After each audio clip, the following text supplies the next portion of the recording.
কুমিল্লা শহরের বাস্তব ঘটনা। রিক্সাওয়ালা বাবা রিক্সা পায়া পায়া সন্তানকে পড়ালেখা করাইছে, স্কুলে পড়ালেখা করাইছে। বাবা বুঝে নাই, শিশু কালেই তার স্কুলে পড়ায়া দিছে।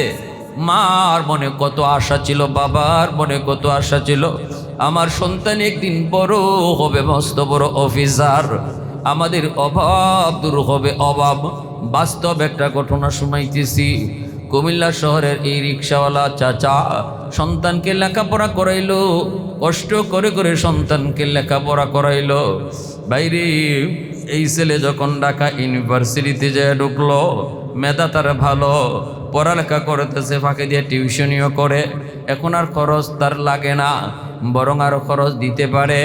এই অবস্থায় বড় লোকের একটা মেয়ের সাথে তার পরিচয় হয়, এক পর্যায়ে বিয়ে করে ফেলে। ওই শ্বশুর তারে গুলশানে একটা বাসা দেয়। সে এক অফিসের মস্ত বড় অফিসার হয়, হেড অফিসার হয়। তারে অফিসের পক্ষ থেকে তারে গাড়ি দেওয়া হয়, নিজস্ব গাড়ি, নিজস্ব বাড়ি। এই অবস্থায় যুবক বড় লোকের সাথে চলাফেরা করার কারণে অর্থ আর টাকা পয়সার মুহে পইরা ওই গ্রামের রিক্সাওয়ালা বাবা আর মাকে ভুলে গেল। বাবার কোথার তার ইয়াদ নাই, মার কোথার তার ইয়াদ নাই। বছরে একবারও মারে দেখতে আসে না, বাবারে দেখতে আসে না।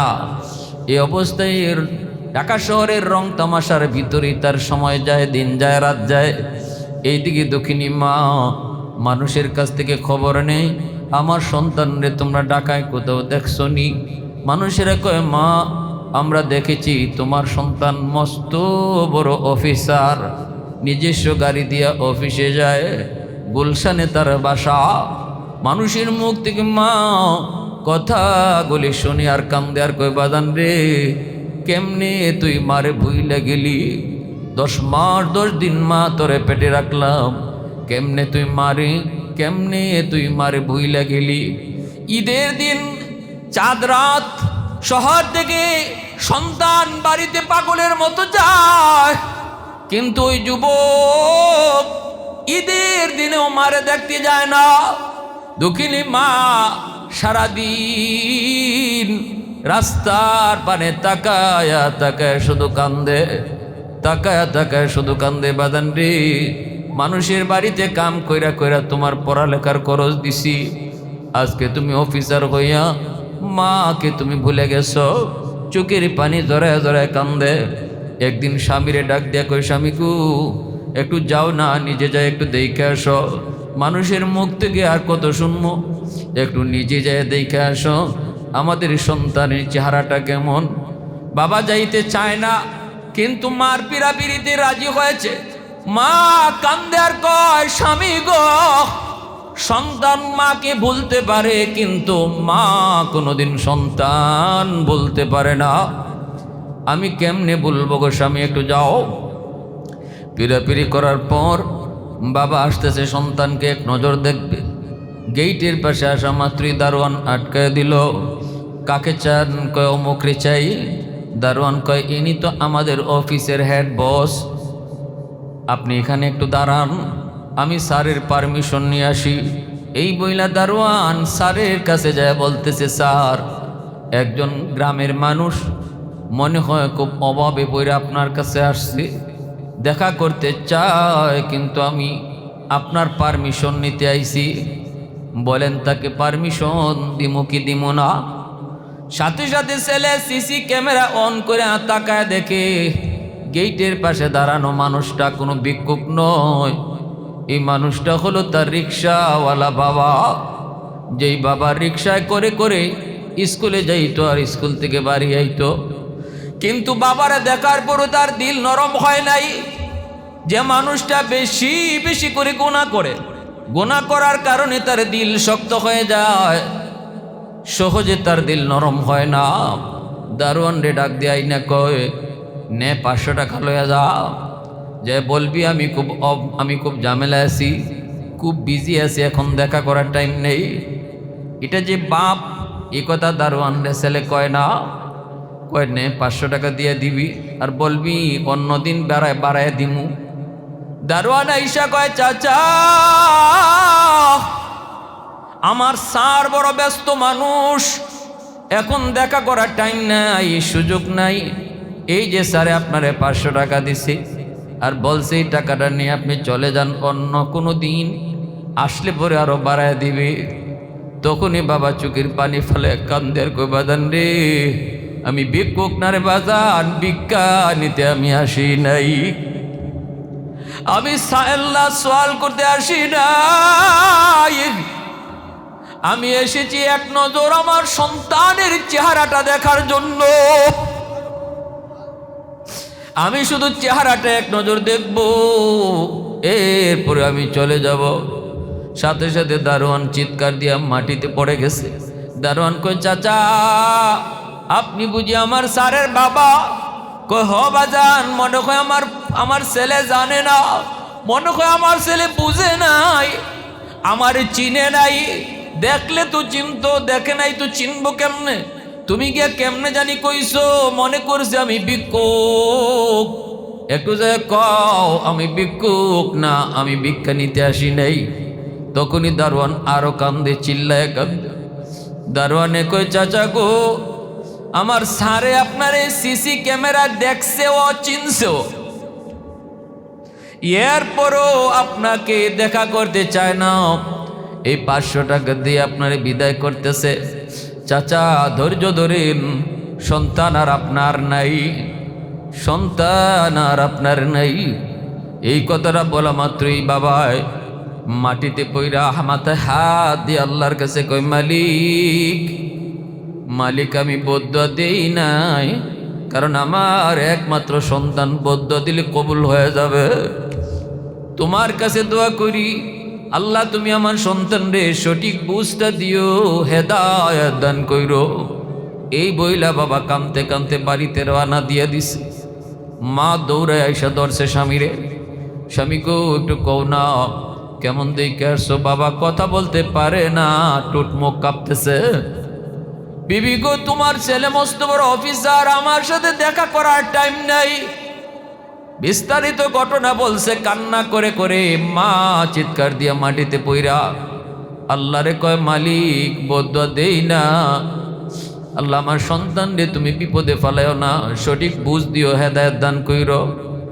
দুজনই বদদুয়া না দিয়ে চলে আসছে, কারণ বাপ মার দোয়া এবং বদদুয়া দুটোই আল্লাহর দরবারে সরাসরি কবুল হয়ে যায়। নবীজি বলেন, সালাসাতুন দাওয়াতুম মুস্তাজাবাতুন লা শাক্কা ফিহ, দাওয়াতুল মাজলুম ওয়া দাওয়াতুল মুসাফির ওয়া দাওয়াতুল ওয়ালিদ আলা ওয়ালাদিহি। 3 ব্যক্তির দোয়া বদদুয়া আল্লাহর দরবারে সরাসরি কবুল। মজলুম, দুর্বল অসহায় মানুষ, সমাজে যার কোনো শক্তি নাই, পাওয়ার নাই, টাকা নাই, এমন অসহায় মানুষের উপরে যদি কোনো সবল মানুষ জুলুম করে, এই দুর্বল মানুষটার আহ শব্দ কইতে দেরি আল্লাহর আদালতে গ্রান্টেড হইতে দেরি হয় না। পাওয়ার দেখাইয়া, জোর দেখাইয়া, ক্ষমতা দেখাইয়া ধমক দিছো, গালি দিছো, জমি নিয়ে গেছো, নিতাই পারো, অসুবিধা নাই, ক্ষমতা আছে আপনি নিতে পারেন। কিন্তু ওই দুর্বল মানুষটা যে কয় আহ, আল্লাহর রসুল বলেন, খুদার কসম রসুল বলে, এই আহ শব্দটা আল্লাহর আরশে গিয়ে ধাক্কা লাগে, মাঝখানে কোনো বাধা থাকে না। এজন্য সাবধান, দুর্বলের উপরে কোনো জুলুম করবেন না, পাওয়ার দেখায় চলবেন না সমাজে। যে মানুষ দুর্বলের উপরে ক্ষমতা দেখায় তার এগেনিস্টে আল্লাহ দাঁড়ায় যায়। তার এগেনিস্টে কে দাঁড়ায়? আল্লাহর সাথে শক্তি দেখাইয়া পারবে কেউ? জোরে বলেন। 2 নম্বর রসুল বলেন, মুসাফিরের দোয়া বদদুয়া। কোনো মুসাফির যদি তোমার এলাকায় আসে, মুসাফিরকে কষ্ট দিও না, মুসাফিরের বদদুয়া নিও না, দোয়া নেও। দোয়া নিলে এই দোয়াটা আল্লাহর দরবারে কবুল। 3 নম্বর হলো মা বাবার দোয়া বদদুয়া। বাপ মায় দোয়া করলো, দোয়া কবুল, বদদুয়া দিল, বদদুয়া কবুল। এইদিকে রমজান মাস, জুম্মার দিন, গুলশান আজাদ মসজিদে যুবক নামাজ পড়ার জন্য ঢুকলো। ওই দিন জুম্মার নামাজ পড়াইতেছেন যাত্রাবাড়ির হযরত মাহমুদুল হাসান দামাত বারকাতুহুম আল্লাহর ওয়ালি। জুম্মার নামাজ তিনি পড়াইতেছেন, খুতবা দিতেছেন, বয়ান করতেছেন। যুবক যখন মসজিদের ভিতরে ঢুকলো, রমজান মাস জুম্মা, ঢুকেই দেখে মিম্বরে বৈশা আল্লাহর ওয়ালি বয়ান করেন। আর ওই দিনের তার বয়ানের আলোচ্য বিষয় ছিল মা বাবার কদর। আল্লাহর ওয়ালির প্রতিটা কথা যুবকের দিলের মধ্যে এমন ভাবে যায় লাগতেছে, তীরের মতো যায় তার দিলের ভিতরে লাগে, কলিজার মধ্যে যায় লাগে। বয়ান শুনে আর যুবক চোখের পানি জড়ায় জড়ায় কান্দে আর কয়, মালিক আমি অত বড় অপরাধী। আল্লাহ আমার মা আমার বাবা, আল্লাহ আমার মা আমার বাবা কত কষ্ট না করছে, আর আমি বুঝি কি করলাম। আল্লাহ আমার একটু সুযোগ তুমি দিবানি। আজ আমি সরাসরি যাই আমার কাছে, বাবার কাছে মাপ চায়া বাপ মারে খুশি করব, কারণ বাপ মা খুশি থাকলে আল্লাহ খুশি, বাপ মা নারাজ থাকলে আল্লাহ নারাজ। হাসরের মাঠে তার জীবনের কোনো নেক আমল আল্লাহর কাছে কবুল হবে না, ওই সন্তানের কোনো নেক আমল কবুল হবে না যেই সন্তান মারে বাবারে কষ্ট দিছে। কথাগুলি যুবক শুনে চোখ থেকে দর দর করে পানি পড়ে, সেজদায় যায় যুবক কান্দে। নামাজ শেষ হলে পরে যুবক দৌড়ায় চলে গেল বাজারে, বাসায় আর গেল না। বাজারে দেয়া, মার্কেটে দেয়া, মার জন্য শাড়ি কিনলো, বাবার জন্য লুঙ্গি কিনলো। চোখ থেকে দর দর করে এখনো পানি ঝরতেছে। যুবকের কান্না বন্ধ হয় না, কান্না বন্ধ হয় না। আর শুধু আল্লাহ আমাকে একটু সুযোগ দিবানি, আমি আমার আম্মা আব্বার কাছে যাই একটু মাপ চাইমু। এর আগে তুমি আমার আম্মা আব্বারে মায়ের মরণ দিও না, মাপ চাওয়ার আগে আমারও তুমি নিও না গো আল্লাহ। এই বইলে যুবক বিভিন্ন রকমের ইফতারি লইয়া মার জন্য বাবার জন্য কাপড় চোপড় কিনা রওনা দিয়া দিল কুমিল্লা শহরের দিকে। তখনকার সময়ে কুমিল্লা যাইতে 2টা ফেরি পার হওয়া লাগতো। ওই 2টা ফেরি পার হইয়ার সময় হয়ে গেল অনেক বেশি। কুমিল্লা শহরে যায় যখন ঢুকলো, তখন দেখে মানুষজন তারাবির নামাজ পড়ে শেষ, সবাই ঘুমের প্রস্তুতি নিতেছে। কিছুক্ষণ পরে আবার সেহরির টাইম হয়ে যাবে। এই মুহূর্তে শহরে ঢুইকা দেখে কোনো গাড়ি নেই, কোনো রিক্সা নাই। কেমন করে যুবক বাড়িতে যাবে, গ্রামে যাবে, কোনো উপায় তো সে দেখে না। কান্না করে আর চতুর্দিকে ঘুরে। মানুষেরা কই, যুবক কি জন্য কান্দো, কেউ কি মারা গেল নাকি? যুবক কয়, আমি অমুক গ্রামে যাইমু, আমার গ্রাম কেমনে যাইমু কও। মানুষেরা কয়, বাবারে এত রাত্রে কোনো রিক্সা তো তুমি পাইবা না, আবার রমজান মাস, কিছুক্ষণ পরে সেহরির টাইম, এখন কেউ তোমাকে নিয়ে যাবে না। তবে মনে হয় একজন বৃদ্ধ মানুষ তোমারে নিয়ে যাইতে পারে, কারণ আমরা তারে রাতের অন্ধকারেও রিক্সা টানতে দেখেছি, কারণ তার টাকার বড় প্রয়োজন। গ্রামের বাড়িতে তার বিবি বিছানায় পড়ার ডেলি তার ঔষধ লাগে। আমি যতদূর জানি ওই বুড়া মানুষটা ছাড়া কাউরে তুমি পাবা না। একটু সামনের দিকে যায় আগাও, একটা বড় দোকানের বারান্দায় সে রিক্সাটারে দাঁড় করাইয়া বারান্দায় বসে বসে রাত কাটায় দেয়। যুবক আস্তে আস্তে সামনের দিকে আগায়া দেখতে পেল, ঠিকই তো বারান্দায় একটা রিক্সা দাঁড়ানো দেখা যায়, কিন্তু একজন মুরব্বী মানুষ, চেহারা চেনা যায় না, মাফলার দিয়া মুখ পেঁচায় রাখছে। শীতের বাতাস, প্রচন্ড শীত, বাতাস থেকে বাঁচার জন্য মাফলার দিয়া মুখ পেঁচায় রাখছে, আর শীতে কাঁপতেছে। যুবক কাছে যায় ডাক দিয়ে কয়, চাচা অমুক গ্রামে আপনি যাবেননি? যেই মাত্র কইছে চাচা অমুক গ্রামে যাবেননি, যুবক তো জানে না গো, এই বৃদ্ধ মানুষটাই হলো তার রিক্সাওয়ালা বাবা।